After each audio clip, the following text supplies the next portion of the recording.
Vamos a revisar el tema de insuficiencia cardíaca aguda y crónica. Recuerda que mis clases están basadas 100% en guías de práctica clínica mexicanas y normas oficiales, siendo la única bibliografía que consultaremos para esta clase estas dos GPC y el Manual AMIR que muchos aman, el Manual AMIR México tercera edición. Y bueno, definiremos a la insuficiencia cardíaca como un síndrome clínico que se va a caracterizar por una anomalía estructural o funcional que va a afectar directamente el gasto cardíaco. Entonces, al haber ya un daño, una injuria, si una noxa como tal, el corazón ya no es apto para poder satisfacer los requerimientos metabólicos de los tejidos y órganos de todo el cuerpo. Para fines prácticos, el corazón no bombea la suficiente sangre porque está enfermito. En cuanto a las causas subyacentes, hay varias, siendo de las más frecuentes la cardiopatía isquémica. Al ya estar lesionado el miocardio, ya es incapaz de poder bombear la suficiente sangre. Las miocardiopatías dilatada, restrictiva, hipertrófica, etcétera, infiltración miocárdica, por ejemplo, en la amiloidosis, enfermedad de Fabry-Anderson, en algunas infecciones como la enfermedad de Chagas, etcétera. Con respecto a la clasificación, las que realmente son importante aprender son las dos primeras, te las he puesto en rosado. Primero es en relación a la fracción de eyección ventricular con una eyección ventricular menor del 40%, también llamada insuficiencia cardíaca sistólica. Aquí el ventrículo izquierdo tiene un volumen sistólico muy reducido y se dilata como mecanismo compensador, lo que se conoce como remodelado excéntrico. La causa más común es la cardiopatía isquémica, seguida de la miocardiopatía dilatada. Ahora, cuando tenemos una FEBI, o sea, una fracción de eyección ventricular izquierda mayor del 50%, la llamaremos insuficiencia cardíaca diastólica. Aquí el ventrículo no es capaz de relajarse y llenarse normalmente durante la diástole, entonces mantiene la FEBI normal. De manera típica se asocia a hipertrofia concéntrica, causas, hipertensión e isquemia. Y por último, los pacientes que tienen una FEBI de entre 40 a 49% se encuentran en lo que se conoce como la zona gris. Luego pasamos a la clasificación en cuanto a su cronología, aguda o crónica. Y aquí es de vital importancia saber la rapidez de la instauración de la clínica. Las causas de insuficiencia cardíaca aguda por lo general son debidas a infarto agudo de miocardio y rotura valvular. En la crónica, miocardiopatía o valvulopatía. Es importante que sepas que la clasificación clínica en la aguda y crónica es de vital importancia y eso lo mencionaremos más adelante. Hablando específicamente de la fisiopatología, imaginemos que hay una injuria, un daño o lesión, como le quieras llamar. Esto en el miocardio, obviamente, tenemos una disfunción ventricular. ¿Cuál es la función de los ventrículos? Eyectar sangre. Entonces habrá una disminución del gasto cardíaco por ese mismo daño. El cuerpo es sabio.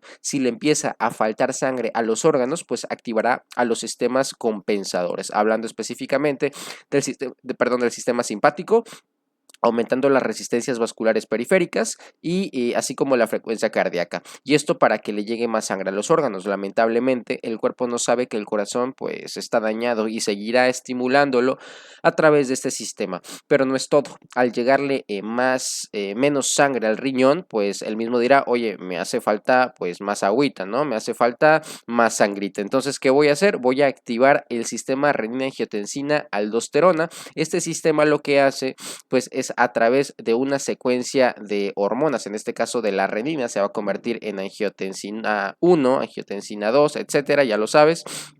Entonces lo que hace este efecto es despertar, estimular a la neurohipófisis. ¿Sí? Acuérdate que la neurohipófisis es la bolsita, ¿sí? Que tiene hormona ADH y entonces la saca. Entonces, ¿qué hace la ADH? Hace que el paciente deje de orinar, ¿sí? Retención hídrica. Esto trae como consecuencia que al corazón dañado pues le llegue más volumen y esto se repite y se repite aumentando más y más la carga, pero no es todo. Aparte, hay una estimulación de la corteza suprarrenal, específicamente a partir de la zona glomerular. Lo que hace es producir aldosterona. Esto causa mucho mayor retención salina, ¿sí? Y acuérdate que la sal jala agua. Entonces, si yo jalo agua, pues tengo volumen, ¿sí? Y por lo tanto, el riñón va a estar contento, pero lo malo es que todo ese volumen pues le va a llegar al corazón, llegar el punto en que será tanta sangre que le llegue a ese corazón dañado que la sangre empezará a saturar los pulmones y empezará a llenar los alvéolos por la misma congestión, o sea, edema pulmonar. Por lo tanto, encontraremos clásicamente en la insuficiencia cardíaca disnea. También el mismo corazón tiene sus propias hormonas natriuréticas, específicamente el péptido natriurético cerebral y atrial. Son hormonas que sacarán volumen y esto es obvio, es demasiada sangre ya que pues le está llegando muchísima al corazón. Lamentablemente no duran mucho en la sangre por una enzima que se conoce como neprilicina, ¿sí? La neprilicina destruye a estos péptidos natriuréticos, el cerebral y el auricular, y por lo tanto se pierde la función. Pero no te preocupes, nosotros podemos romper estos sistemas que están en constante estimulación con los IECA, rompe el sistema renina-angiotensina, los antagonistas de los receptores de angiotensina, los ARA2, los inhibidores de la neprilicina, como por ejemplo el sacubitrilo, ¿sí? Entonces, estos fármacos son importantes, así como también de los beta bloqueadores. Todo este daño consecuente, todo este ciclo vicioso, nosotros lo podemos romper con estos medicamentos, pero a la larga, si no le damos tratamiento precoz, podemos llegar a la hipertrofia y dilatación del corazón. En cuanto a la clínica, lo más característico es la disnea con todas sus variantes: ortopnea, disnea paroxística nocturna, la fatiga y el edema de tobillos. Esto hablando de los síntomas clásicos. En relación a los signos específicos: el aumento de la presión venosa yugular, el reflujo hepatoyugular, el tercer ruido cardíaco o galope ventricular, etc. Ten en cuenta que la guía de práctica clínica no menciona los criterios mayores y menores de Framingham, ¿sí? Que por lo general se utilizan para el diagnóstico de la insuficiencia cardíaca. No los menciona, así que ojo con eso. Así que más que nada hace énfasis en lo que te coloqué de rojo, ¿sí? En lo que dice más importante es disnea de esfuerzo, todas sus variantes: ortopnea, paroxística nocturna y el edema de tobillos. En la parte de abajo puedes observar los síntomas atípicos y los signos inespecíficos. Los más importantes pues son los que te he marcado, ¿vale? Ahora, los criterios de Framingham, te lo mencioné, no vienen en la guía de práctica clínica, pero son muy preguntables, ¿sale? Entonces, 2 criterios mayores o 1 mayor y 2 menores hacia el diagnóstico de insuficiencia cardíaca, ¿vale? Te los dejo ahí para que los leas con más calmita.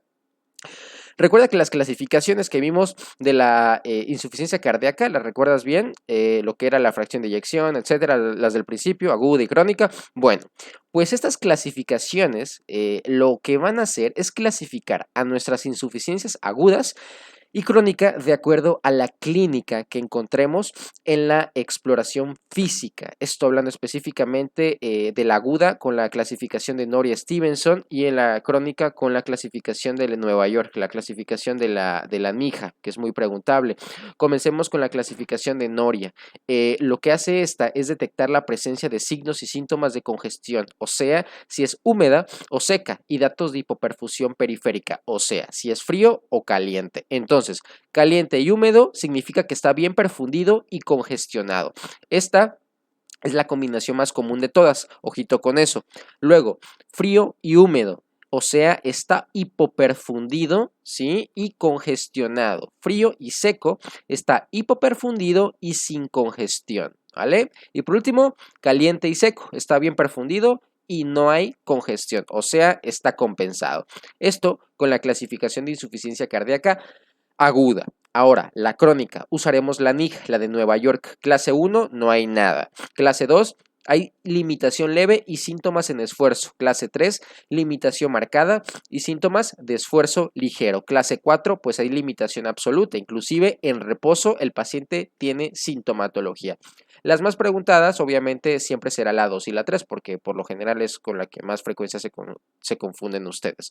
En cuanto al diagnóstico, primero veamos qué estudios solicitamos en la insuficiencia cardíaca aguda, porque esto cambia un poquito, ¿vale? En este caso vamos a solicitar los siguientes estudios generales: electrocardiograma, radiografía de tórax, biometría hemática completa y troponinas. Sin embargo, los estudios que nos harán el diagnóstico como tal de insuficiencia cardíaca aguda será el péptido natriurético cerebral, y propéptido natriurético cerebral. ¿Cuáles son las cifras? Más de 100 y más de 300 picogramos respectivamente en cada uno. Ahora, si estos se encuentran menores a estas cifras que mencionamos, se va a descartar completamente el diagnóstico de insuficiencia cardíaca aguda. Si cualquiera de estos dos péptidos es positivo, ojo, te repito, cualquiera de estos péptidos es positivo, o sea, BNP mayor de 100 o pro-BNP, que es lo mismo que el propéptido natriurético cerebral, es mayor de 300 picogramos por mililitro, es definitivo para poder realizar un ecocardiograma, ¿sale? El ecocardiograma lo solicitaremos cuando cualquiera de estos sea positivo y es importante porque nos va a ayudar a identificar las alteraciones estructurales como tal del corazón. ¿Quedó claro? Perfecto. El tratamiento es dependiendo de la clasificación en Nori-Stevenson, o sea, húmedo caliente, o sea, recuerda que el húmedo es cuando hay edema pulmonar y caliente que está bien perfundido. En este caso, el tratamiento será un diurético de asa, que será la furosemida. Húmedo frío, inotrópicos o vasopresores. Seco caliente, ajuste de dosis, o sea, el tratamiento de base de la insuficiencia cardíaca, Yécara 2, etc. Y por último, el seco y caliente, soluciones intravenosas, ¿vale? La ventilación a presión positiva no invasiva solamente lo vamos a realizar en pacientes que tengan dificultad respiratoria. Esto con respecto a la guía de práctica clínica de insuficiencia cardíaca aguda, ¿vale? Por último, el algoritmo, bueno, es lo mismo que acabamos de mencionar. Decíamos, nuestro paciente tiene o cuenta con datos clínicos sugestivos de insuficiencia cardíaca aguda. Bueno, lo primero que vamos a hacer es ver si nuestro paciente cuenta con estado de choque. Si no tiene estado de choque, pasamos a la parte de dificultad respiratoria. Habíamos mencionado que si el paciente tenía o contaba con datos de insuficiencia, dificultad respiratoria, podíamos utilizar un CPAP o ventilación a presión positiva no invasiva. En el caso de que no cuente con datos de dificultad respiratoria, vamos a realizar los estudios que habíamos mencionado, el electrocardiograma, las troponinas, etc. Ahora vamos a cuantificar la cantidad de péptido natriurético cerebral en el caso de que sea menor de 100 o bien propéptido natriurético cerebral menor de 300. Si estas cifras se encuentran menores a las que mencionamos, buscamos diagnóstico alternativo y descartamos completamente el posible diagnóstico de insuficiencia cardíaca aguda. En el caso de que sean positivos, o sea, BNP mayor de 100 o pro-BNP mayor de 300, realizamos directamente el ecocardiograma para las alteraciones estructurales. Si el ecocardiograma arroja alteración estructural, pues iniciamos tratamiento específico, por ejemplo, alguna valvulopatía. En el caso de que no haya alteraciones estructurales, le damos el tratamiento específico que habíamos mencionado. En ese caso, pasamos a esta parte que sería tratamiento acorde al perfil hemodinámico de la clasificación de Nori-Stevenson. Y aquí te lo pongo, es lo mismo que mencionábamos previamente, paciente seco y frío, aquí está, soluciones intravenosas. Acuérdate que seco significa que es un paciente que no tiene datos de congestión pulmonar, o sea, no tiene edema agudo pulmonar, y frío significa que es un paciente que está hipoperfundido, ¿sale? O sea, está chocado. Entonces, ¿qué pasa si no tengo volumen sanguíneo? Pues vamos a utilizar soluciones intravenosas. En el paciente que está seco y caliente, quiere decir que no tiene edema pulmonar y que pues está perfundido normalmente, pues nada más vamos a dar un ajuste del tratamiento de base de la insuficiencia cardíaca, es decir, es un paciente que está compensado. En el caso que es un paciente húmedo y frío, ¿qué quiere decir esto? Que es un paciente que tiene edema pulmonar, pero está hipoperfundido. Ojo, aquí te puedes ir por la finta. Ok, está húmedo, tiene edema, pero está hipoperfundido, no le está llegando suficiente volumen a sus órganos. Entonces tú vas a pensar, ok, le vamos a dar diuréticos. No le puedes dar eso. ¿Por qué? Porque está hipoperfundido. Imagínate, lo vas a matar al pobre paciente. Entonces el tratamiento serán inotrópicos para que la bomba funcione mucho más potentemente. ¿Ok? En el caso de que no funcionen los inotrópicos, pasamos a los vasopresores, ¿vale? En el paciente húmedo y caliente, que habíamos mencionado que era el más común de todos, pues en ese caso será diurético. ¿Por qué? Porque hay edema y aparte hay mucho volumen en la sangre, ¿sí? Entonces ahí podemos utilizar diurético de asa, furosemide, ¿sale? Está facilito esto. Perfecto. Vamos a pasar a la prueba del diagnóstico de la insuficiencia cardíaca crónica, en donde de igual manera la concentración de los péptidos, el BNP y el pro-BNP. Primero, solicitamos los que están en los generales. Y ojo, en todos los pacientes vamos a realizar el ecocardiograma sin importar la concentración de los péptidos natriuréticos cerebrales, a diferencia de la aguda, que decíamos que cuando eran negativos se descartaba completamente el diagnóstico. Aquí no, aquí aunque estén positivos, positivos o negativos, vamos a solicitar el ecocardiograma. ¿Sale? Perfecto. Ahora, el tratamiento de la insuficiencia cardíaca crónica será con respecto a la clasificación de la NIJA. Vámonos. NIJA 1, IECA, beta bloqueador y modificación del estado de vida con el tratamiento de la enfermedad de base, cual sea la enfermedad de base. NIJA 2, IECA o ARA2 más un beta bloqueador. Si no mejora, con esto podemos añadir un antagonista de la aldosterona, ¿sí? Y por último, la digoxina. Ahora, recuerda que la digoxina normalmente la tenemos que retirar cuando su concentración en sangre es mayor de 2 nanogramos. ¿Por qué? Por la intoxicación de digitálicos, ¿no? Es típico. Ahora, en caso de que no tolere los medicamentos de base, que es el IECA-ARA2, pues la digoxina. Por otro lado, para tratar la sintomatología podemos utilizar furosemida, es decir, si tiene mucha disnea, ingurgitación, etc.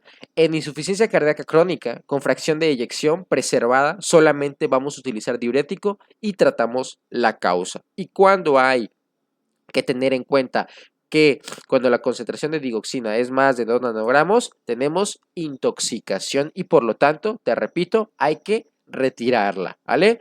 Vámonos al tratamiento de la insuficiencia cardíaca crónica con fracción de eyección disminuida, que es lo mismo que estábamos hablando en la anterior diapositiva. Ten en cuenta que la crónica con fracción preservada es sumamente difícil que te la vayan a preguntar. Por lo general se pregunta esta. De todas formas, te puse el tratamiento de la otra, ¿no? Que eran los tratamientos con el diurético. Ahí te la había colocado. Entonces, tenemos dos tipos. La insuficiencia cardíaca crónica con fracción de eyección preservada, que es más del 50%, y reducida. La GPC hace énfasis más en la reducida. ¿Por qué? Pues porque es la más común de todas, ¿sale? Entonces, menor de 40% decimos que era un IECA con un beta bloqueador. Es lo mismo que hablamos, manejo de la enfermedad de base y modificación del estado de vida. Y en caso de que no haya mejoría, aún hay alteraciones, agregamos un antagonista de los receptores de mineralocorticoides. Si aún no mejora, prácticamente en todos los casos, utilizaremos la digoxina. ¿Qué es la digoxina? Lo vimos en la primera clase de fármaco, ¿no? Un inotrópico positivo, cronotrópico negativo. Facilito, chicos. Entonces, es todo de mi parte. Muchas gracias.